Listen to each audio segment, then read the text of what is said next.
পুজোর মধ্যে হু হু করে বাড়ল সোনার দাম। কলকাতায় 22 ও 24 ক্যারেটের দাম কত? গত কয়েকদিন ধরে সোনা ও রূপোর দাম ক্রমাগত বাড়ছে। নবরাত্রি শুরু হতেই সময় টানা 3 দিন সোনার দাম কমেছে। India Boolean and jewellers association বা আইবিজে এর ওয়েবসাইট অনুসারে সোমবার সকাল পর্যন্ত 24 ক্যারেট সোনার দাম প্রতি 10 গ্রামে 1,13,262 টাকায় নেমে এসেছে। গত কয়েকদিন ধরে সোনা ও রূপোর দাম ক্রমাগত বাড়ছে। নবরাত্রি শুরু হতেই সময় টানা 3 দিন সোনার দাম কমেছে। India Boolean and jewellers association বা আইবিজে এর ওয়েবসাইট অনুসারে সোমবার সকাল পর্যন্ত 24 ক্যারেট সোনার দাম প্রতি 10 গ্রামে 1,13,262 টাকায় নেমে এসেছে। প্রতি কেজি রূপোর দাম বেড়ে 1,38,100 টাকা হয়েছে।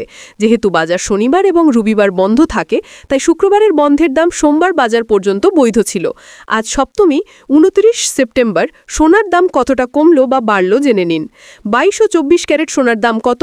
আজ 29 সেপ্টেম্বর 22 ক্যারেট সোনার দাম রয়েছে প্রতি গ্রাম 10,670 টাকা। 24 ক্যারেট সোনার দাম রয়েছে প্রতি গ্রাম 11,640 টাকা। 18 ক্যারেট সোনার দাম প্রতি গ্রাম 8,730 টাকা রয়েছে। এর সঙ্গে যুক্ত হবে জিএসটি। 22 ক্যারেট সোনার দাম প্রতি 10 গ্রামের দাম 850 টাকা করে বেড়েছে। বিশ্ববাজারে সোনা ও রূপোর দাম কমেছে।